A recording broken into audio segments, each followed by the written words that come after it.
สบายดีทุกคนทักทายสบายดีทุกคนตอนเช้าๆแบบนี้ทุกคนตื่นขึ้นมามื้อนี้สติมีแผนว่าสิไปส่งลูกอยู่โรงเรียนว่าซั่นทุกคนเพราะว่ามีเวลาหลายก็ตื่นมาแล้วก็แต่งตัวใส่เสื้อผ้าล้างหน้าล้างตาดีดักแล้วนี่ลูกแล้วเด็กน้อยแล้วเขาอยากลิ้นอยากแต้มหน้าแม่ก็คือมื้อวานนี้เฮ็ดวันเกิดให้ลูกชายทุกคนแล้วแบบเด็กน้อยเขาจะละแต่งหน้าพ่อเข้าสติกแล้วบ่ให้แต่งเพราะว่าสติกหาเหตุผลว่าคันหน้าจังซั่นๆสิสติกก็โอเคมื้ออื่นจังแต่งหน้ามามื้อนี้แต่งหน้าป๊าก่อนมื้ออื่นจังแบบแต่งของมาว่าซั่นแล้วมื้อเช้าตื่นขึ้นมาเด็กน้อยเขาบ่ลืมทั้งสองคนก็อยากให้แม่ไปส่งก็อยากให้แม่ไปอยากแต่งหน้าก็แต่งหน้าสติกก็เลยว่าโอเคเลือกเอาถ้าสิให้มาไปส่งตอนเช้าแล้วบ่ต้องแต่งหน้าเด็กน้อยก็เลยโอเคแต่งหน้าบ่เป็นหยังมื้ออื่นมาจังไปส่งว่าซั่นทุกคนสติกก็เลยปล่อยให้เขาลิ้นคือว่าแล้วความสุขของเขาก็คือซอแต้มหน้าตัวนี้มันเป็นซอที่คีดหน้าโดยเฉพาะว่าซั่นซะโดยเฉพาะเป็นลูกสาวแล้วมักไถมักหวานมักแต่งหน้าแต่งตาแต่ลูกชายสติกแบบมักแต้มหูว่าซี่นะคนลูกสาวแล้วมักที่สุดแบบไปห้างแล้วลิปสติกต้องมีว่าซี่นะมักไปแต่ในโซนเขาจะแต่งแต่งตัวล่ะโซนเขาจะขายเครื่องแต่งหน้าล่ะทุกคนลูกสาวสติกจังได๋ลูกมักแต่งหน้าสติกก็อยากสอนลูกแต่งหน้าอยู่แต่เฮาเฮ็ดบ่เป็นเสิจังได๋ตอนไปลาวลูกสาวสติกก็ติดปาเพิ่นเอาแท้เอาว่าเพราะว่าปาเพิ่นมักแต่งหน้าทุกคนก็เลยไปติดคือว่าแล้วเนาะลูกเขามักเด็กน้อยก็เว้าบ่ได้อายุส่ำนี้บางทีอายุใหญ่เขาจะก็สิเปลี่ยนความมักบ่เพราะว่าคณะสติกเองก็บ่ได้จื้อว่าตัวเองตอนเป็นเด็กน้อยล่ะแบบอายุส่ำนี้ทุกคน5-6 ปีตัวเองมักหยังอะสินะก็แบบความmemory ตอนนี้มันบ่มีเลยนะว่าตอนเฮา5 ปีแล้วเฮาคิดจังได๋เฮามักหยังอะสินะทุกคนเนาะสติกเชื่อว่าทุกคนก็สิบ่จื้อดอกเนาะและหลังจากเด็กน้อยไปโรงเรียนแล้วสติกก็เมียนฮ้อเมียนเฮือนมื้อนี้สติกเมียนฮ้อเมียนเฮือนเฮ็ดดีที่สุดก็คือแบบดูดฝุ่นถูพื้นเฮ็ดทุกอย่างแล้วก็เปิดโปงเยี่ยมไว้แล้วก็เลยมานี่มาทาสีเล็บ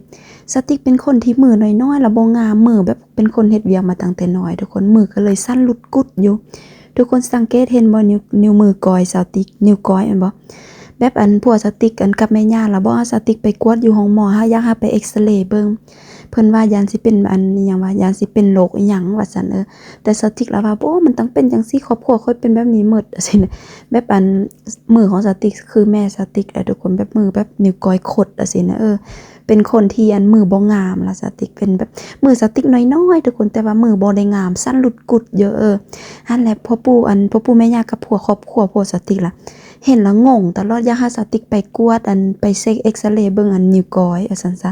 ย้านบางทีสิได้ผ่าตัดจังซั่นจังซี่เพราะว่าแม่ย่าเราก็เป็นทุกคนเป็นแบบมือแบบคดแบบนี้แต่ว่าเราเจ็บแต่ว่าเคสของสติกบ่ได้เจ็บสติกแบบเป็นกรรมพันธุ์น่าจะเป็นประมาณนั้นบ่แม่นโรคอีหยังดอกเพราะว่ามือแม่สติกก็เป็นแบบนี้สติกก็เลยบ่ได้ย้านหยังแล้วก็แบบตั้งแต่น้อยจนใหญ่มือสติกก็เป็นแบบนี้สินะสติกก็เลยบ่ได้รู้สึกเจ็บอีหยังทุกคนอาทิตย์นี้สติกแบบหยุดเรียนขับรถทุกคนได้2อาทิตย์แล้วที่สติกหยุดบ่ไปเรียนขับรถก็คือมีปัญหาเกี่ยวกับการจ่ายเงินสินะบางทีก็น่าจะเป็นความผิดของสติกที่สติกบ่ได้กระตือรือร้นเพราะว่าสติกกะท่าเขาถามเขากะท่าสติกแบบต่างคนต่างท่ากันสินะทุกคนสติกก็บ่มีหยังตอนนี้สติกเรียนขับรถไปละ16 ชั่วโมงเลยทุกคนแล้วสติกพักผ่อนหน่อยนึงแล้วมื้อนั้นอยู่บ้านแล้วสติกได้รับอีเมลจากโรงเรียนสอนขับรถว่าโอเคเป็นอีเมลฟักจูล่ะทุกคนเป็นอีเมลบิลค่าจ่ายประมาณ900เกือบ 1,000 แบบรวมหมด15ชั่วโมงเขาจะไล่แต่15ชั่วโมงก็เกือบ 1,000 ทุกคนสติกก็งงอ้าวเขายังบ่ได้ซบเซ็งแต่เป็นหยังเอาบิลมาให้แล้วเขาจะระบอกมาว่าต่อมาว่าเพราะว่าเจ้าบ่ได้ขอบ่ได้ถามเดอวีหยังๆจังซี่นะทุกคนเพราะว่าคือที่สติกบอกทุกคนว่าเรียนขับรถจุนี้สติกบ่อยากจ่ายเองนะทุกคนสติกสิใช้เงินที่สติกเฮ็ดเวียกล่ะเงินที่เรียนวิชาชีพคนที่อยู่ประเทศฝรั่งเศสที่เฮ็ดเวียกถูกต้องตามกฎหมายทุกคนสิมีสิทธิ์ได้เงินตัวนี้เขาจะก็หมายความว่าเป็นเงินที่แบบเงินสะสมแบบนั้นเฮาเฮ็ดเวียกหลายเฮาก็มีหลายสิเนาะก็เป็นเงินสะสมในการแบบ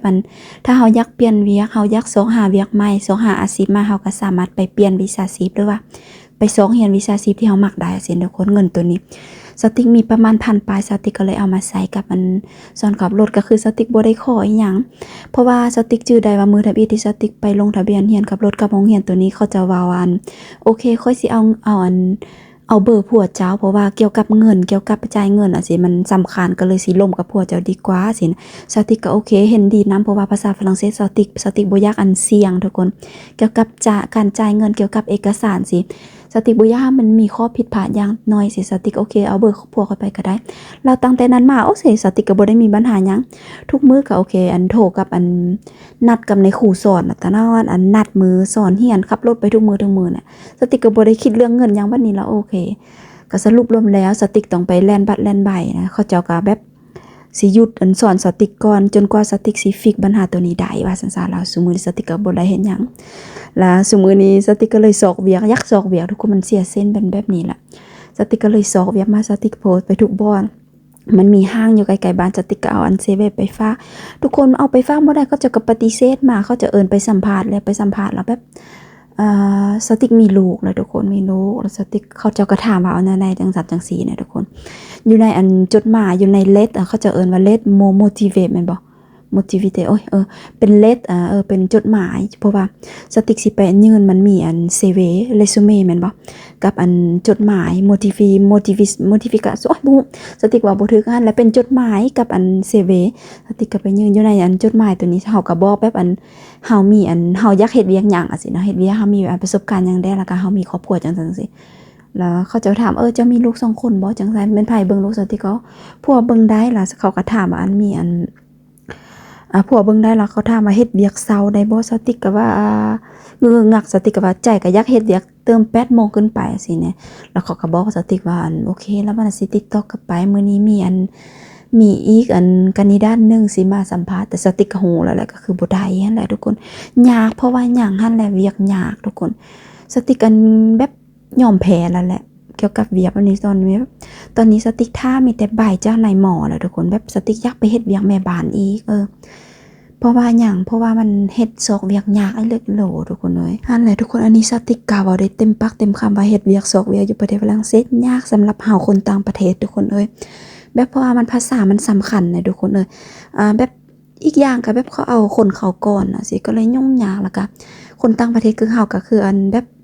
ที่สุดขนาดเวียกแม่บ้านก็ยังซอกยากแล้วทุกคนว่าซั่นซะเวียกแม่บ้านก็คือการซอกยากถ้าสมมุติว่ามันเป็นเวียกที่มันเป็นเวลาโอเคสำหรับทุกคนเวลาโอเคสำหรับคนที่มีลูกสินะ